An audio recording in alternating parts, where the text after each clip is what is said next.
السلام عليكم ورحمة الله وبركاته. إن الحمد لله نحمده ونستعينه ونستغفره ونعوذ بالله من شرور أنفسنا ومن سيئات أعمالنا. من يهده الله فلا مضل له ومن يضلل فلا هادي له. أشهد أن لا إله إلا الله وحده لا شريك له وأشهد أن محمدا عبده ورسوله. أما بعد، إخواني في الدين أكرمني الله وإياكم. Alhamdulillah, kita melanjutkan pembahasan kitab Al-Wajiz dan kita sampai pada penjelasan dari Kitabul Janaiz, kitab tentang jenazah atau penyelenggaraan jenazah. Tepatnya kita akan masuk pada halaman 168 dari kitab, yaitu ma yuharramu ala aqaribil mayyit, apa-apa yang diharamkan kepada kerabat atau apa-apa yang diharamkan bagi kerabat mayit, bagi anggota keluarga dari si mayit. Jadi kalau begitu dia merupakan perkara-perkara yang keempat dari uraian Syekh Abdul Aziz bin Badawi seputar penyelenggaraan jenazah. Perkara pertama adalah tentang apa-apa yang mayundabu li ahli mayyit, apa-apa yang disunnahkan bagi kerabat jenazah, ya. Ada 5 dahulu kita sebutkan, ya. Mulai dari menutup matanya, mendoakan baginya, kemudian ghitauhu bi thawbin yastur jami'at badani, menutupi dengan kain yang menutupi seluruh tubuhnya. Kemudian yang keempat, mubadarah atau al-isti'jal fi tajhizihi, bersegera untuk menyiapkannya dan mengantarnya ke kuburan. Dan yang kelima adalah bersegera untuk menunaikan apa yang menjadi utang si mayit, meskipun harta yang diwariskannya habis terpakai untuk menutupi utang tersebut, ya. Itu 5 perkara yang disunnahkan. Setelah itu diuraikan tentang perkara-perkara. Perkara yang kedua adalah perkara yang dibolehkan, ma yajuzu lil hadirin, apa yang dibolehkan bagi orang yang hadir ketika si mayit meninggal. Ada 3, ya. Pertama adalah membuka wajahnya yang ditutupi kain tadi, kemudian menciumnya, dan yang ketiga dibolehkan menangis asalkan tidak lebih dari 3 hari, ya. Itu perkara yang kedua. Setelah itu perkara yang ketiga adalah apa-apa yang diwajibkan, ma yajibu ala aqaribil mayyit, apa-apa yang diwajibkan bagi kerabat si mayit. Dan yang diwajibkan ada 2 intinya. Apa itu? Sahrun? Sabar dan ridha akan takdir Allah. Dan yang kedua, istirja, mengatakan inna lillahi wa inna ilaihi rajiun, ya. Itu wajib bagi kerabat si mayit, ya. Nah, pembahasan yang keempat yang akan kita bahas adalah apa-apa yang diharamkan terhadap kerabat si mayit. Apa-apa yang diharamkan terhadap kerabat si mayit. Ini perkara yang keempat yang kita bahas, ya. Ma yuharramu ala qaribil mayyit, apa-apa yang diharamkan kepada atau atas kerabat si mayit, ya. Perkara yang pertama adalah an-niyahah, meratap, ya. Dan keterangan tentang haramnya meratap ini sangat banyak dari hadis-hadis Nabi sallallahu alaihi wasallam. Syekh membawakan di antaranya adalah hadis Abi Malik Al-Asy'ari. Hadis Abi Malik Al-Asy'ari, anna an-nabiy sallallahu alaihi wasallam qaal, arba'un min ummati min umuri jahiliyah la yatrukunahunna. 4 perkara pada umatku. Arba'un fi ummati, 4 perkara pada umatku.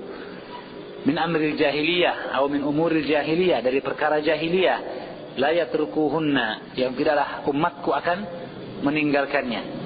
4 perkara dari perkara jahiliyah, ya. Dan telah kita ingatkan dahulu bahwa suatu amalan jika dinisbahkan kepada zaman jahiliyah berarti dia apa? Terlarang. Berarti dia maksiat, dosa, ya.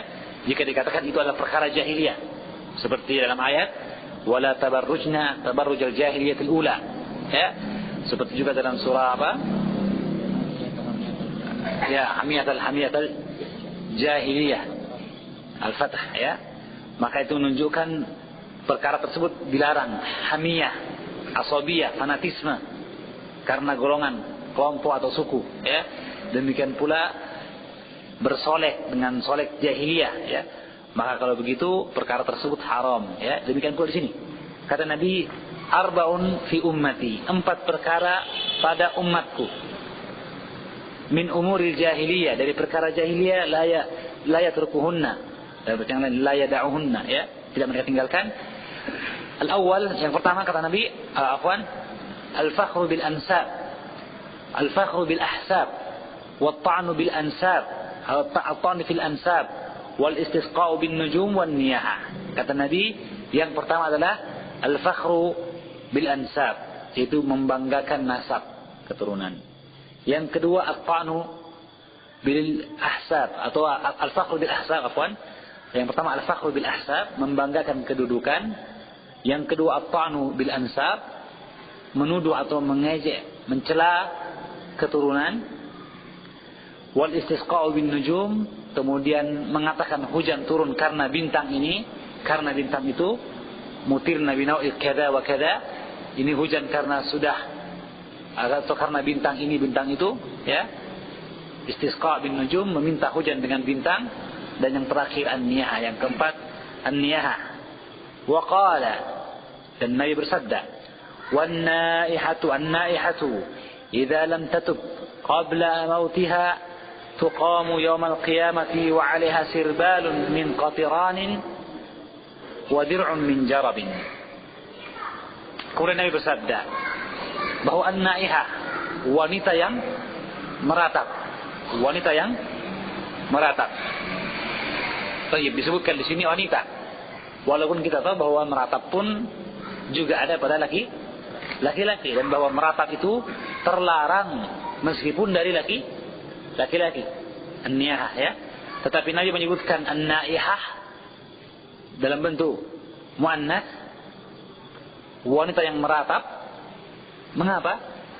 Karena kebanyakan yang mudah tersentuh perasaan, terlarut dalam kesedihan, hingga kemudian terseret dalam ratapan adalah siapa?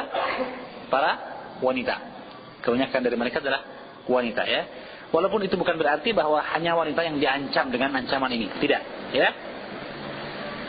An-naihatu idza lam tatub qabla mautiha, wanita yang meratap, jika dia tidak tobat sebelum wafatnya, tuqamu yaumal qiyamah, akan dibangkitkan pada hari kiamat, akan ditegakkan pada hari kiamat. Wa 'alaiha sirbalun min qatiran, dan padanya ada sirbal, itu pakaian, sirbal, kamis, ya.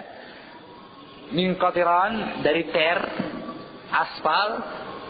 Wa dir'un min jarab, dir'un juga baju panjang, baju, ya. Dir'un pasangannya izar, ya, baju panjang, baju kurung, ya.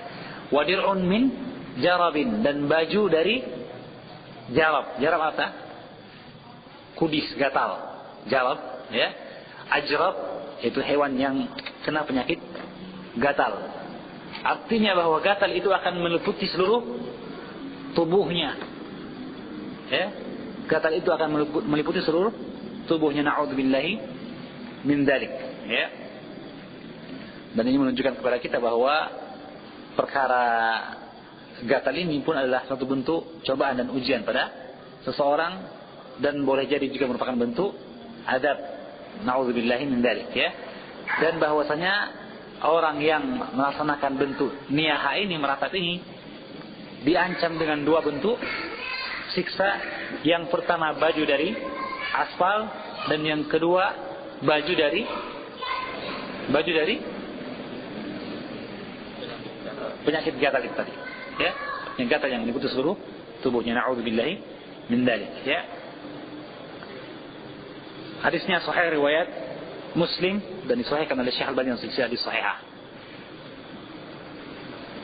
Saya kira jelas tentang masalah niyah ya. Di antaranya hadis Jabir bin Abdullah bahwasanya Nabi sallallahu alaihi wasallam naha an niyah. Rasulullah melarang dari bentuk niyah meratap. Ya. Bahkan lebih berbahaya lagi ketika dalam hadis sahih riwayat Bukhari dari hadis Umar bin Khattab dan anaknya Abdullah bin Umar, Rasulullah bersabda, "Innal mayyita la yu'adzabu bi bukai ahlihi alaihi." Bahwa sesungguhnya si mayit akan disiksa karena tangisan keluarganya. Dibukai ahlihi alaihi. Sesungguhnya mayit akan disiksa karena tangisan keluarganya kepadanya.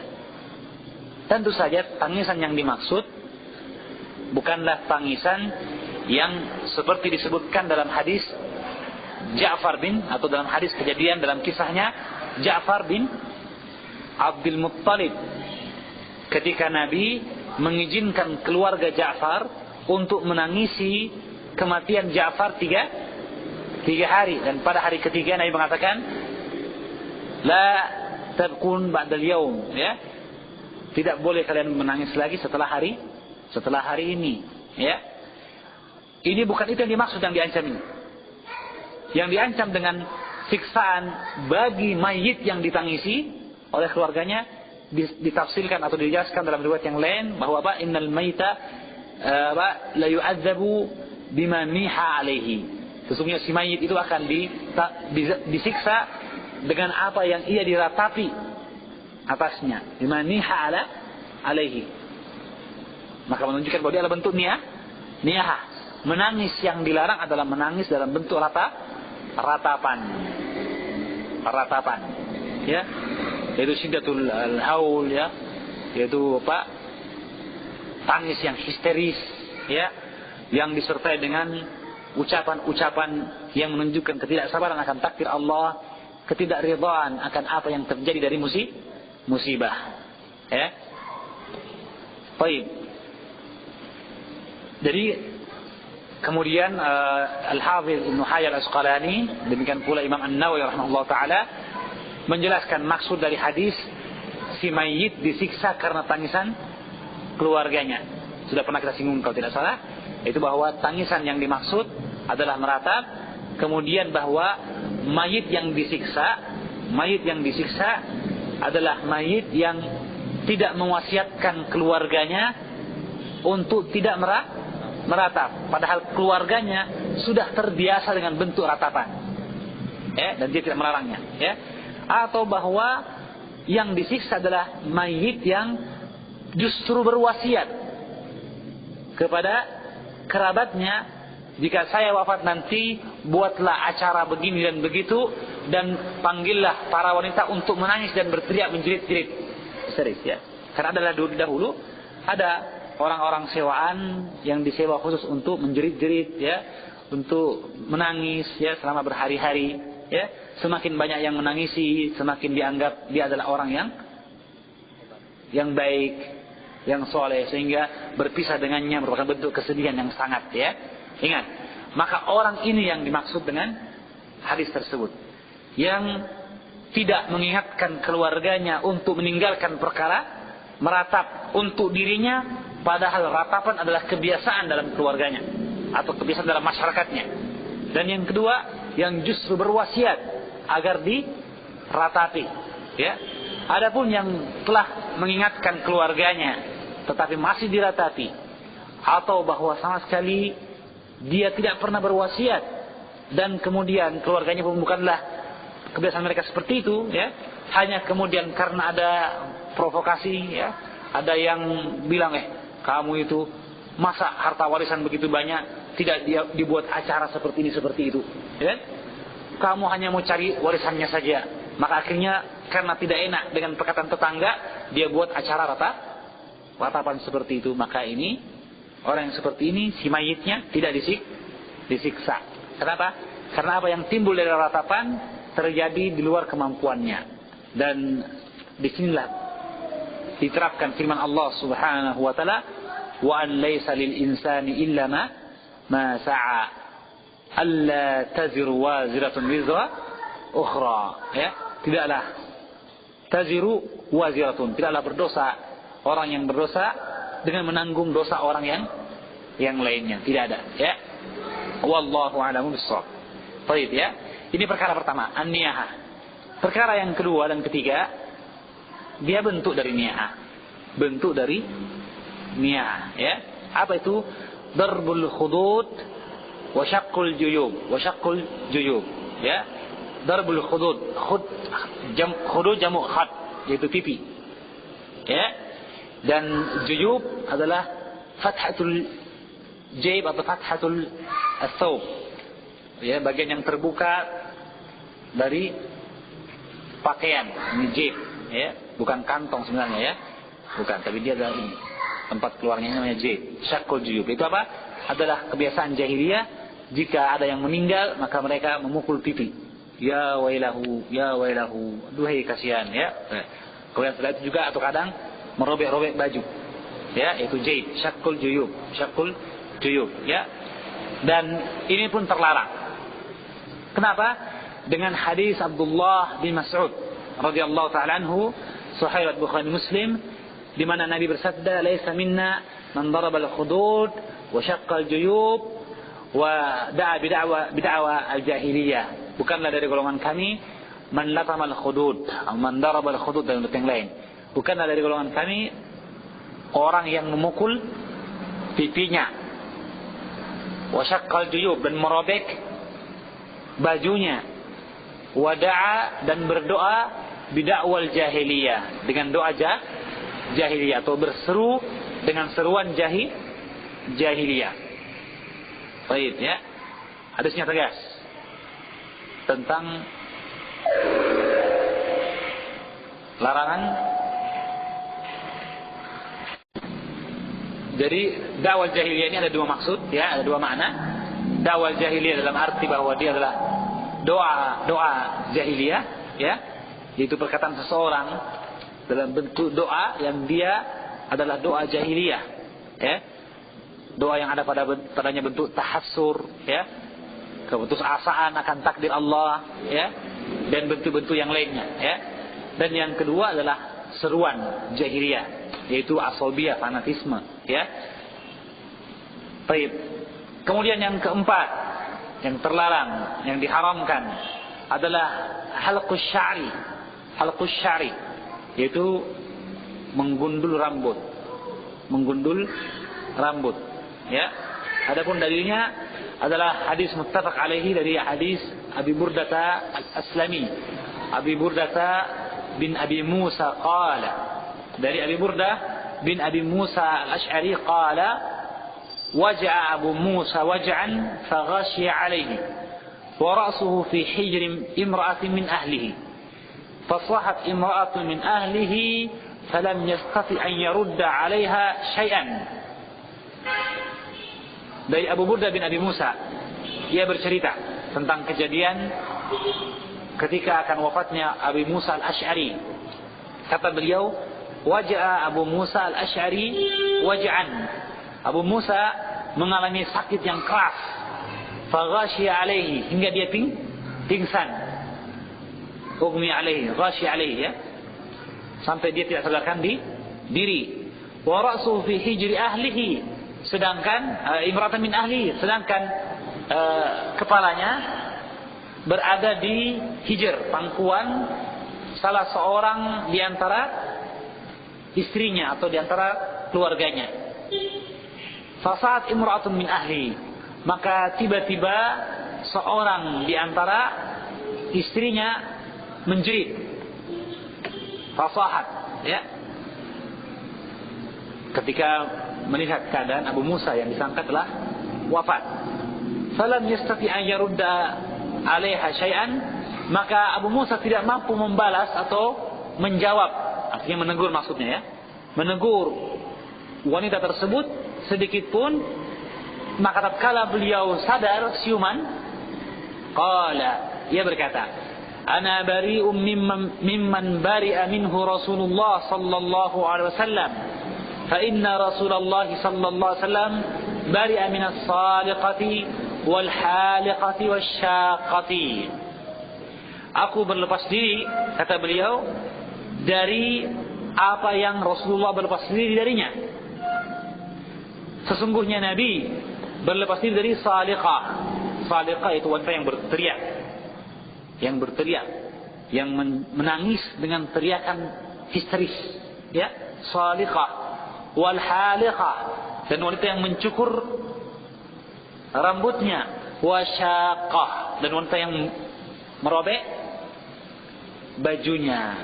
Merobek bajunya, ya.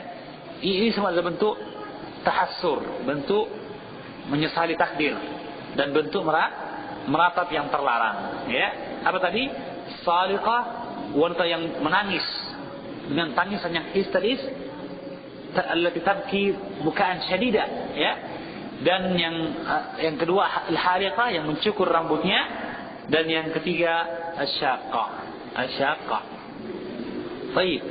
Dan tentu saja bentuk berlepas diri dari sesuatu yang datang dalam hadis Nabi sallallahu alaihi wasallam menunjukkan dia adalah suatu bentuk perkara dosa besar. Suatu bentuk perkara dosa besar. Ya, wallahu a'lam bissawab. Yang kelima, nashrus sya'ri. Nashrus sya'ri yaitu menggerai rambut. Nashru artinya menyebarkan, artinya membiarkan rambut tidak terurus dan tergerai. Ya. Ini juga adalah bentuk dari bentuk ratapan yang dilarang dan diharamkan. Dasarnya adalah hadis wanita yang dibaiat oleh Nabi sallallahu alaihi wasallam di hadis imra'atin minal mubaya'at qalat, karena hadis seorang wanita di antara wanita yang dibaiat oleh Nabi, qalat, ia berkata, kana fima akhadha alaina Rasulullah sallallahu alaihi wasallam fil ma'rufi alladhi akhadha alaina an la na'siyahu fihi. Adalah di antara apa yang diambil oleh Nabi dari kami, yang diambil perjanjian oleh Nabi dari kami, ya, fil ma'ruf, dalam perkara ma'ruf, alladhi akhadha alaina an la na'siyahu fihi, yang beliau mengambil perjanjian dari kami bahwa kami tidak akan durhaka kepada beliau. Apa yang ada dalam surah Al-Mumtahanah, ya, ya, ya ayyuhalladzina amanu, ya ayyuhan nabi, idza ja'akum mu'minat yubayyinaka ala an yushrikna billahi syai'an wa la yushrikna wa la yazina wa la ya'tina bi buhtanin wa la yaqtulna auladahunna wa la ya'sinaka fi ma'ruf fabayyihunna wastaghfir lahunna Allah. Ya, jadi perintah kepada Nabi, jika datang para wanita yang akan bayat padamu untuk tidak berbuat syirik, tidak mencuri, tidak berzina, dan tidak datang dengan kedustaan yang mereka buat di antara kaki dan tangan mereka, dan tidak membunuh anak-anak mereka, fabayyihunna, maka wala ya'sinaka bil ma'ruf, dan mereka tidak mendurhakai engkau dalam perkara ma'ruf, tidak mendurhakai engkau dalam perkara ma'ruf. Nah, ini di sini, ya. Jadi Nabi mengambil persaksian atau mengambil sumpah di antara para wanita, baiat, janji setia, dan itu dalam perkara ma'ruf yang Nabi melarang, dan mengambil sumpah agar mereka tidak durhaka kepada beliau dalam perkara itu. Di antara yang diambil sumpah setianya adalah, di antara poin-poin sumpahnya, perkara-perkara sumpahnya adalah apa? Wa an la nukhammisa wajhan wa la nukhammisa wajhan wa la nad'u biwailin wa la nashqa jayban wa la nanshura sya'ran, yaitu agar kami tidak nukhammish. Takhmish artinya mencakar atau memukul, sama saja, ya. Tidak memukul wajah, yaitu latmul khudud atau darbul khudud, memukul pipi, ya. Dan dia mencakup segala bentuk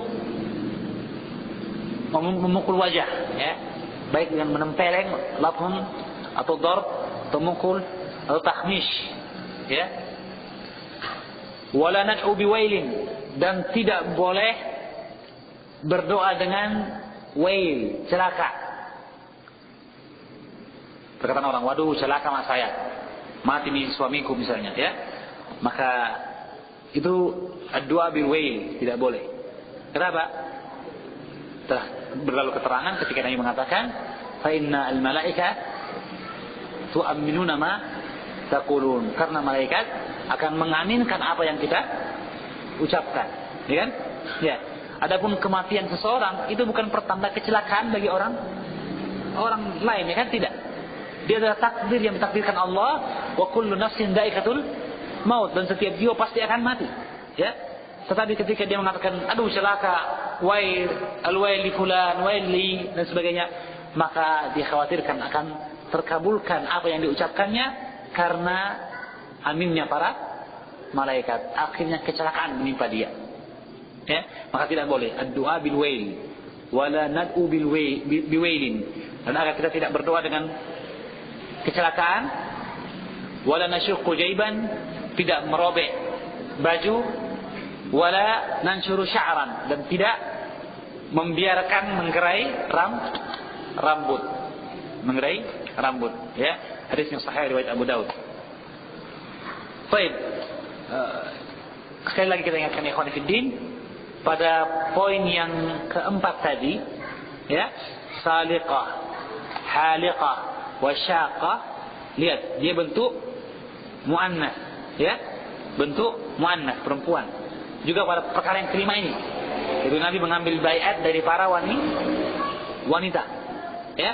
Ingat, ini bukan berarti bahwa larangan perkara-perkara ini, ya, hanya berlaku bagi para wanita, tidak, ya, bahwa dia terlarang bagi bentuk apa saja pun yang dia adalah bentuk meratap, ya, baik dilakukan oleh para wanita maupun juga oleh laki-laki, baik oleh orang dewasa maupun bagi anak-anak, ya. Misalnya ada ibu yang karena kematian anaknya maka semua anaknya digundul, misalnya, ya, maka ini tidak, ya, dia adalah bentuk ratapan. Wallahu a'lamu bishawab, ya. Selain kalau karena ada kutunya sehingga digundul, ya.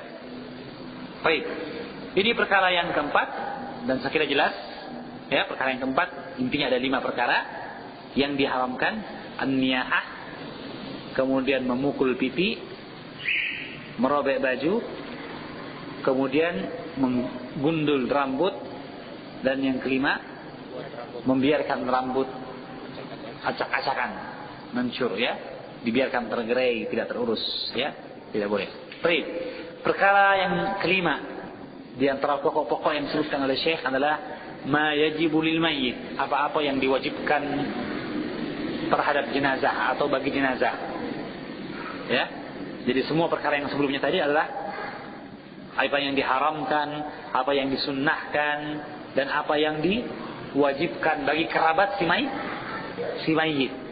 Adapun perkara ini tidak disebutkan kerabat, ya, karena apa yang menjadi kewajiban terhadap si mayit ini hukumnya fardu kifayah.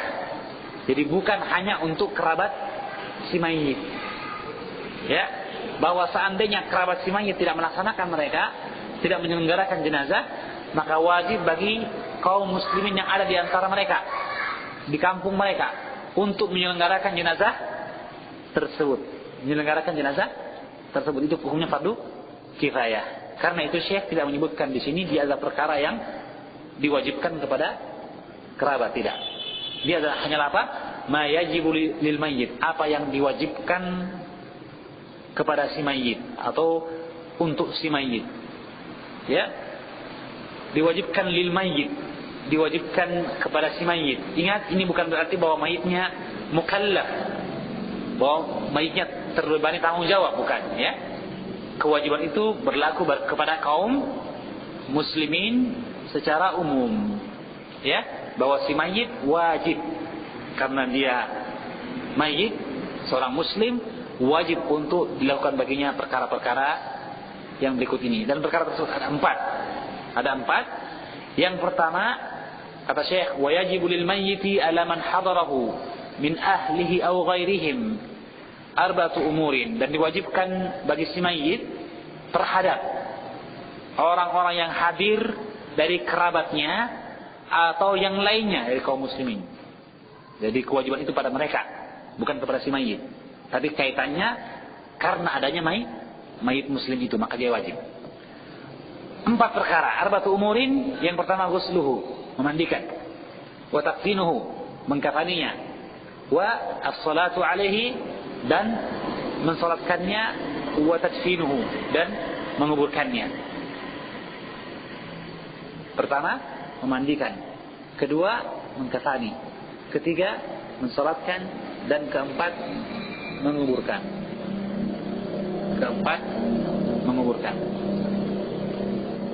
Baik, ini hukum asal ya. Nah, mungkin terjadi sebagian di antara jenazah jatuh darinya kewajiban-kewajiban tertentu. Seperti gugurnya kewajiban memandikan dan mengkafani dari orang yang meninggal dalam keadaan berihram, ya, atau dalam keadaan mati syahid, ya.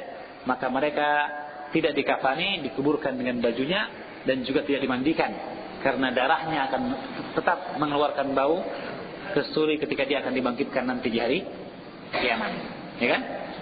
Juga bahwa solatnya, ya, maka boleh tidak disolati bagi syahid, orang yang mati syahid, atau bagi anak kecil yang belum balik. Boleh disolatkan, boleh tidak disolatkan. Bukanlah kewajiban mensolatkannya, ya. Nah, itu yang dikecualikan, ya. Adapun selain itu, maka hukum asalnya adalah diwajibkan memandikan, mengkafani, mensolatkan, dan menguburkannya. Tetapi ada kewajiban yang itu berlaku untuk semua jenazah. Apa itu? Ya, menguburkan. Ya, oleh karena itu, ya, tentunya kita sangat menyayangkan, ya kan? Dan ikut prihatin dengan apa yang terjadi di Aceh, karena masih banyaknya jenazah yang belum dikuburkan, ya, karena hukum boleh dibakar. Nah, itu busdur, ya.